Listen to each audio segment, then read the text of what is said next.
ഇന്ധന ചോർച്ചയുണ്ടായ കോഴിക്കോട് എലത്തൂരിൽ ഇന്ന് ശുചീകരണ പ്രവർത്തനങ്ങൾ തുടങ്ങും. മണ്ണിലും വെള്ളത്തിലും കലർന്ന ഡീസലിന്റെ വീര്യം കുറയ്ക്കാനുള്ള സംവിധാനങ്ങൾ എത്തിക്കും. ഇന്ന് വൈകിട്ടോടെ തന്നെ പ്രശ്നം പരിഹരിക്കുമെന്നാണ് നാട്ടുകാരുടെ പ്രതീക്ഷ. അനൂപ് ദാസ് വിവരങ്ങളുമായി ചേരുന്നു. Anoop Das, good morning. ഈ ഒരുപാട് മണിക്കൂറുകളായി ഇത്തരത്തിൽ ഡീസൽ പല ഭാഗത്തേക്കും ഒഴുകി അവിടെ ഇത്തരത്തിലൊരു പ്രശ്നമുണ്ട്.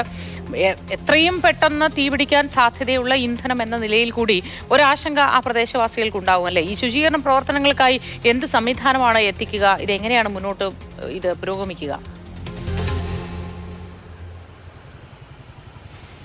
Good morning. ഈ ശുചീകരണം ഇന്നൊരു രാവിലെ 11 മണിയോടുകൂടി ആരംഭിക്കുമെന്നാണ് നമുക്കിപ്പോൾ ലഭിക്കുന്ന വിവരം. ഔദ്യോഗികമായിട്ടുള്ള ചില വിവരങ്ങൾ കൂടി അതുമായി ബന്ധപ്പെട്ട് ലഭിക്കാനുണ്ട്. സ്പെഷ്യൽ ഓയിൽ ഡിസ്പേഴ്സൻ്റ് ലിക്വിഡ് മുംബൈയിൽ നിന്ന് എത്തിച്ചാണ് ഇതിനുള്ള പ്രവർത്തനങ്ങൾ ആരംഭിക്കുക. നമ്മളിപ്പോൾ നിൽക്കുന്ന ഈ സ്ഥലം, ഇവിടെ നിന്ന് നമ്മുടെ ദൃശ്യങ്ങൾ കാണാം. ഈ എലത്തൂരിലെ 2 ഇന്ധന ടാങ്കുകൾ, മുകളിൽ 2 ഇന്ധന ടാങ്ക്, താഴെ 7 ടാങ്കുകൾ. മുകളിലത്തെ ഒരു ടാങ്കിൽ നിന്ന് താഴത്തെ ടാങ്കിലേക്ക് ഡീസൽ മാറ്റുമ്പോഴാണ് ചോർച്ച ഉണ്ടായത്.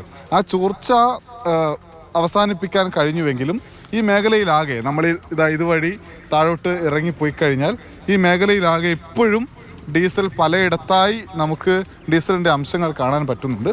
ഒപ്പം തന്നെ ഇവിടെ രൂക്ഷമായ ഗന്ധവുമുണ്ട്. ഇന്നലെ ഇവിടെയൊക്കെ ഒരുപാട് ആളുകളുണ്ടായിരുന്നു.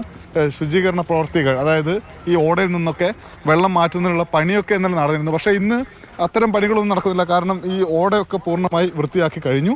പക്ഷേ ഈ ഓടയ്ക്ക് സമീപത്ത് ഈ എണ്ണ സംഭരണശാലയ്ക്ക് തൊട്ടടുത്തുള്ള ഏറ്റവും ആദ്യത്തെ ഒരു ജലാശയമാണ് ഇപ്പോൾ ഈ കാണുന്ന ഈ ചെറിയ തോട്. ഈ തോട് നേരെ അപ്പുറത്തുകൂടെ പോയി കോരപ്പുഴയിലേക്കാണ് എത്തുന്നത്. ഈ തോടിലൊക്കെ ഇപ്പോഴും ഡീസലിൻ്റെ അംശം നമുക്ക് കാണാൻ പറ്റുന്നുണ്ട്. ഇന്നലെ രാത്രി കനത്ത മഴ പെയ്തിട്ടുണ്ട് ഈ മേഖലയിൽ. അതുകൊണ്ട് തന്നെ കുറച്ച് ഈ ഡീസലിൻ്റെ ഗന്ധത്തിന് ചെറിയൊരു കുറവുണ്ട് എന്ന് ആളുകൾ പറയുന്നുമുണ്ട്. എന്തായാലും ഇവിടെയുള്ള ഈ തോടുകളിലൊക്കെ ഇപ്പോഴും ഇതിൻ്റെ അംശമുണ്ട്. ഈ ഡീസലിൻ്റെ അംശം മാറ്റാൻ വേണ്ടിയുള്ള ഇടപെടലാണ് ഇന്ന് രാവിലെ ആരംഭിക്കുക.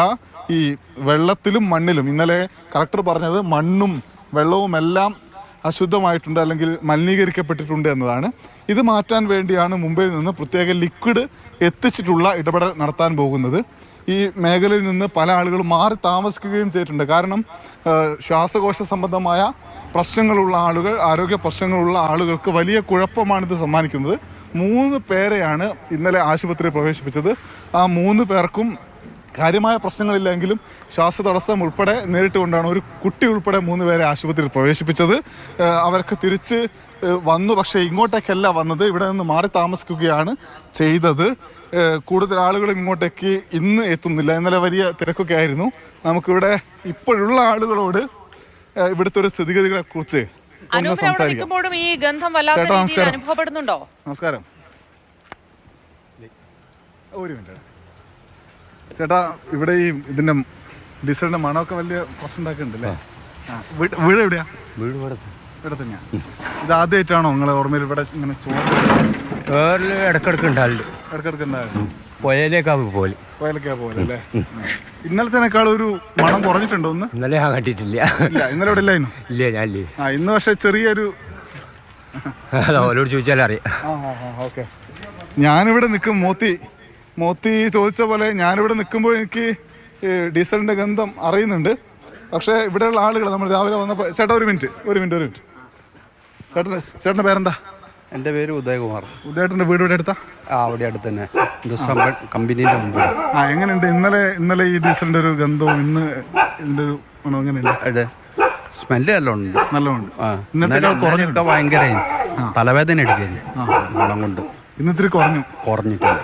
നിങ്ങൾ ഈ അടുത്തൊക്കെ താമസിക്കുമ്പോൾ ശരിക്കും പേടിയുണ്ടോ? ഈ വലിയ ഏത് നിമിഷവും ഇത് ഒരു തീ പിടിക്കാനുള്ള സാധ്യത എൻ്റെ മുമ്പിലല്ല കിടക്കുന്നത്. ഇത് ചോർന്നപ്പോൾ അങ്ങനെ ഒരു പേടി കൂടിയോ? പേടി കൂടിയെന്ന് ചോദിക്കാറുണ്ടോ? സമാധാനപ്പെട്ട് എന്തായാലും ഇതിനു വേണ്ട സംവിധാനമൊക്കെ ഉണ്ടാക്കുന്നുണ്ട്. വീടാൻ കണ്ണൂർ രാത്രി പെണ്ണുങ്ങളൊക്കെ നടന്ന് കണ്ണെരിഞ്ഞിട്ടൊക്കെ ഭയങ്കര പ്രശ്നത്തിലായി. ഇപ്പം തന്നെ കണ്ടില്ല ഞങ്ങൾ ഡീസലും മിറ്റവും കണ്ടൊക്കെ അവിടെയൊക്കെ കുഴപ്പമുണ്ട്. ചേച്ചി എന്താണ് പിന്നെ ഭയങ്കര മണമുണ്ടല്ലേ? ഇന്നലെ രാത്രി ഭയങ്കര മണം, ഒരു ചിമ്മിണിയുടെ മണം മാതിരി ഒന്നായിട്ട് പുതപ്പിട്ട് മൂടി കിടന്നതാ രാത്രി. തലവേദന, ഛർദിക്കാനൊക്കെ വന്നിട്ട് പിന്നെ രാത്രി കൊണ്ടും പോകാനില്ലല്ലോ, മഴ പെയ്തപ്പോ ഒന്ന് അധികം. ആ പെട്രോളിന്റെ മണമല്ല വരുന്നത്, ഒരു മണ്ണെണ്ണന്റെ മണം. ഇപ്പൊ ഇതൊന്നും കുറഞ്ഞു. കണ്ണൊക്കെ എരിയ, മുഖമൊക്കെ ഭയങ്കര എരിച്ചില്. അമ്മയ്ക്കും പ്രശ്നം ഉണ്ടായോ? എനിക്കാണ് പ്രശ്നം കൂടുതലും. ഞാനും തന്നെ ഉണ്ടാകുക. എനിക്ക് തലകറക്കം വരിക, തല കണക്കാൻ, ഛർദ്ദിക്കാൻ വരിക. ഡോക്ടറെ അടുത്ത് പോയോ? ഡോക്ടറെ ഇന്നലെ വൈകുന്നേരം പോയി, പ്രഷർ കൂടിപ്പോയി. ഇന്നലെ ഞാൻ കൊണ്ടുപോയി ഡോക്ടറെ കൊണ്ടുപോയി കാണിച്ചതാ. ഇപ്പൊ സമാധാനം ഉണ്ടല്ലേ? അപ്പം സമാധാനം. കുറച്ചൊരു വ്യത്യാസമുണ്ട്. ഓക്കെ, ഇന്ന് പിന്നെ ഒരു മണം കുറയുകയും ചെയ്തു അല്ലേ?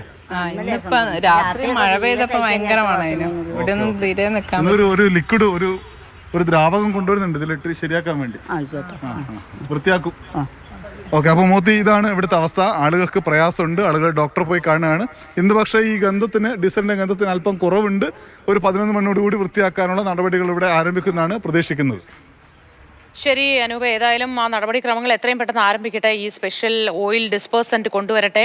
ഈ സ്പെഷ്യൽ ഓയിൽ ഡിസ്പേഴ്സൻറ്റ് ലിക്വിഡ് വരുന്നതോടുകൂടി എനിക്ക് തോന്നുന്നു ഇതിൻ്റെ ഉപരിതലത്തിൽ പരന്നിരിക്കുന്ന ആ ഓയിലിൻ്റെ അതിനെ വിഘടിപ്പിച്ച് ചെറിയ കണികകളാക്കി മാറ്റാനുള്ള ഒരു പ്രത്യേകത ഈ കെമിക്കലിനുണ്ട് എന്നാണ് തോന്നുന്നത്. ഏതായാലും പ്രദേശവാസികൾ ഒരുപാട് ബുദ്ധിമുട്ടിലാണ് എന്ന് നമ്മൾ മനസ്സിലാക്കുന്നു. അതിനിടയിൽ ഈ കേസുമായി ബന്ധപ്പെട്ട്, അതായത് ഇത് ശ്രദ്ധക്കുറവാണ്, ജീവനക്കാരൻ്റെ ശ്രദ്ധക്കുറവ് കൊണ്ട് സംഭവിച്ചാണ്, അങ്ങനെ ഒരു കാര്യവും വരുന്നുണ്ട്. അതുമായി ബന്ധപ്പെട്ട വിശദാംശങ്ങൾ കൂടി ഒന്ന് പറയുവാനോ? ഇത് ഞാൻ നേരത്തെ സൂചിപ്പിച്ച പോലെ 2 ടാങ്കുകളാണ് മുകളിലുള്ളത്, താഴെ 7 ടാങ്കുകളും. മുകളിലുള്ള 2 ടാങ്കിനും ഡീസലാണ്. അപ്പോൾ മുകളിലത്തെ ഒരു ടാങ്കിൽ നിന്ന് ഡീസൽ താഴേക്ക് മാറ്റുമ്പോഴാണ് ഇങ്ങനെ മാറ്റുമെന്ന് പറഞ്ഞാൽ അത് നമ്മൾ മാനുവലായി മാറ്റുന്നതല്ല, അതിനൊരു സംവിധാനമുണ്ട്. ആ സംവിധാനം പ്രകാരം മാറ്റുമ്പോഴാണ് ഈ ചോർച്ച ഉണ്ടായത്. യഥാർത്ഥത്തിൽ ഇത് കൃത്യമായി നടക്കുന്നുണ്ടോ, എന്തെങ്കിലും സാങ്കേതിക പ്രശ്നങ്ങളുണ്ടോ, തകരാറുണ്ടോ തുടങ്ങിയിട്ടുള്ള കാര്യങ്ങളൊക്കെ കൃത്യമായി പരിശോധിക്കേണ്ടത് ഇതിനകത്തെ സംവിധാനമാണ്, ഇതിനകത്തെ ഉദ്യോഗസ്ഥരാണ്, അതിന് നിശ്ചയിക്കപ്പെട്ട തൊഴിലാളികളാണ്. അതിൻ്റെ കൃത്യമായ മേൽനോട്ടം ഉണ്ടായില്ല എന്നതാണ് പ്രശ്നം. വേറെ ഏതെങ്കിലും ഒരു തൊഴിലിൻ്റെ ഭാഗമായിട്ടുണ്ടാകുന്ന വീഴ്ച പോലെയല്ല ഇവിടെ സംഭവിക്കുന്ന വീഴ്ച. കാരണം ഇത് എണ്ണയാണ്, ചോർന്നാൽ വലിയ ദുരന്തം സംഭവിക്കും. പെട്രോളുണ്ട്, ഡീസലുണ്ട്, മറ്റ് എഥനോളുണ്ട്, ഇതെല്ലാം സൂക്ഷിച്ചു വെക്കുന്ന സ്ഥലമാണ്.